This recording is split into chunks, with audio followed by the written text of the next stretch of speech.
สบายดีเนาะมื้อนี้เขาจะมาเบิ่งพักอยู่ในนั้นพี่น้องเพราะว่าหลายมือแห้งแต่บุญบานเฮากะบ่ได้เบิ่งเนาะพุ่นพักกระดอกหมดแล้วพี่น้องเอ้ยเอ้ยนั่นน่ะตะเกียงเลื่อนยุ่มๆเถอะอะ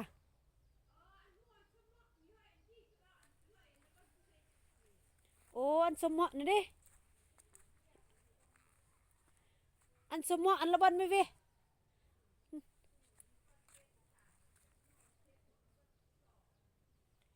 บ่น่ะไว้เว้ยอย่าเพราะว่าพักเขานี่สวงบุญบานบ่ได้กินพี่น้องเอ้ยมีหมดแน่แม่นะเว้ยได้น่ะ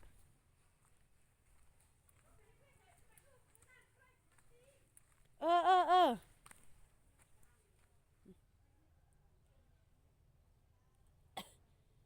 นี่เพราะว่าสวงบุญบานนี่เฮาบ่ได้เข้านานเนาะพี่น้องเนาะเบิ่งนี่ติดอกหมดแล้วพี่น้องพุ่นเฮาบ่ได้กินได้กินแต่ซีนแล้วก็บ่ได้วนน้ำพักเนาะ2-3มื้อเรียนพี่น้องนี่พักสู่เฮา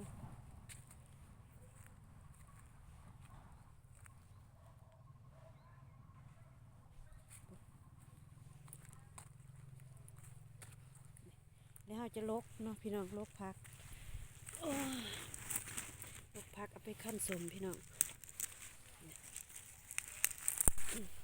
แล้วก็แบ่งให้เอื้อยนี่เนาะพุ่นแบ่งมาติ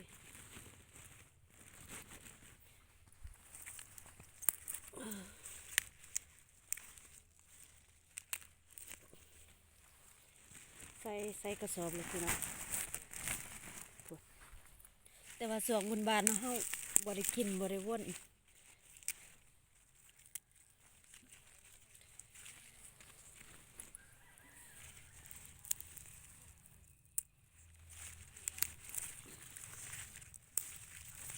มันก็เลยดอกแต่ว่าดอกมันแหละเฮาต้ม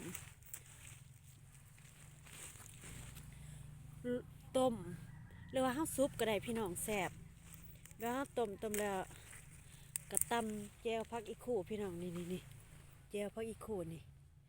โอ้ยใส่ปลาแดกหน่อยหนึงแซ่บเลยอันนี้แม่นผักเฮาปลูกเองเนาะ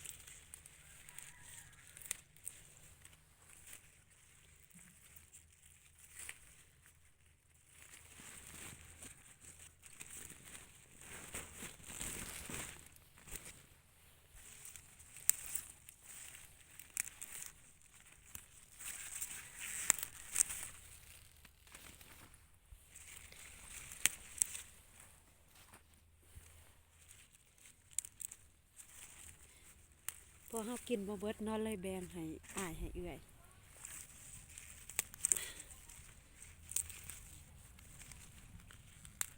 อันนี้เป็นผักเฮาปลูกใหม่พี่น้องโอ้ยพอดีได้กินช่วงปีใหม่เลย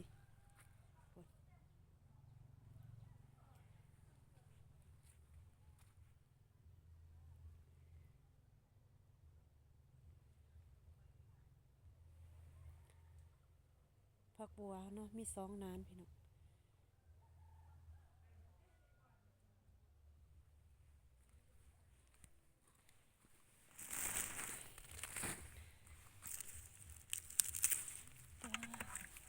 เพราะว่าเมื่อวานนี่ก็ฝนตกพี่น้องถือว่าโอเคเนาะผักหลาย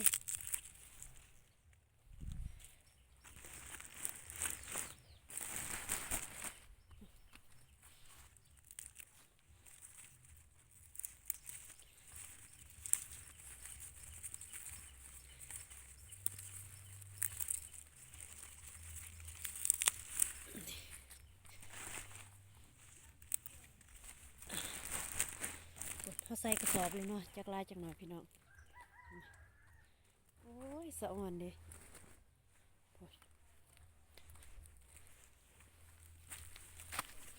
อันนี้เป็นเบียร์ผักสลัดพี่น้อง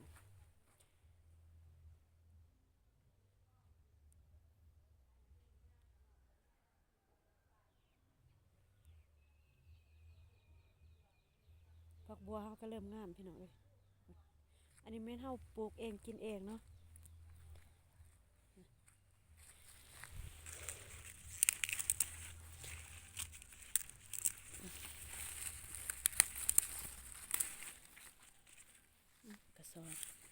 ย่างมาแต่ตัวพี่น้องกระสอบอยู่คนละฝั่ง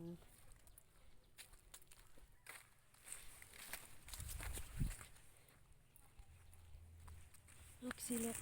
ตัวมันยังห่าวก่อน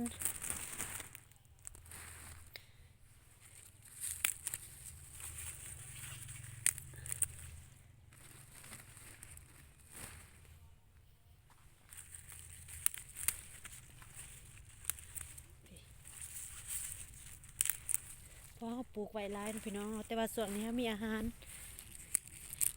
ดีเด้พอบุญบานก็เลยบริวนน้ำพักน้ำมี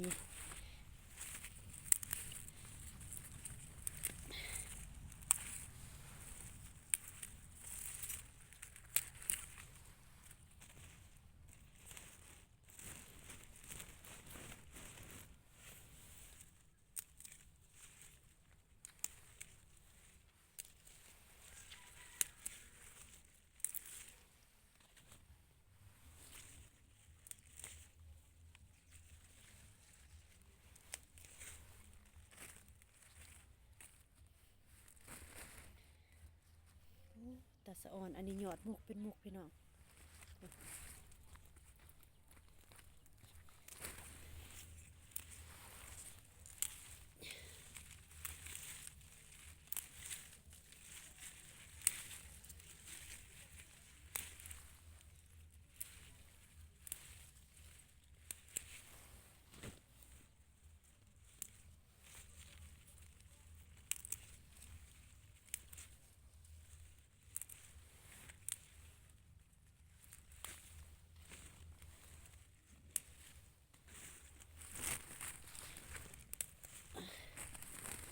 มาถึงเนาะ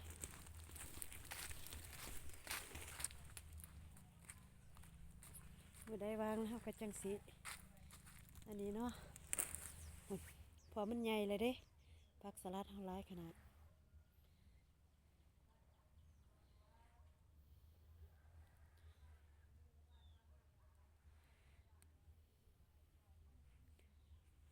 อันนี้เป็นพักร่วมพี่น้องกันเด้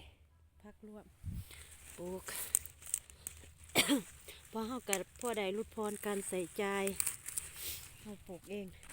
นี่ยังเขากับเขานานข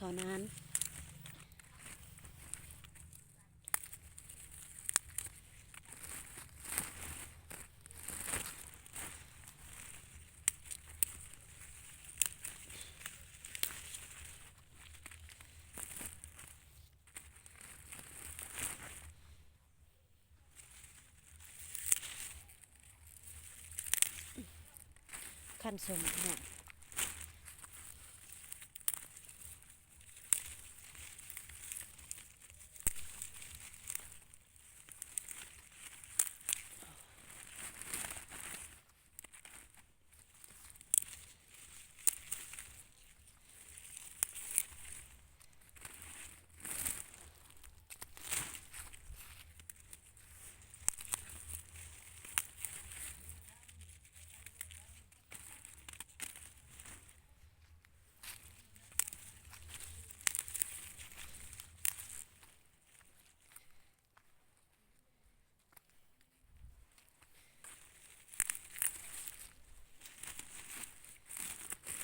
ซ้ำสกิน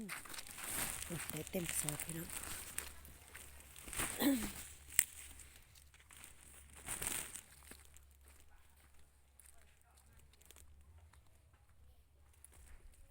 เกี่ยงอากาศ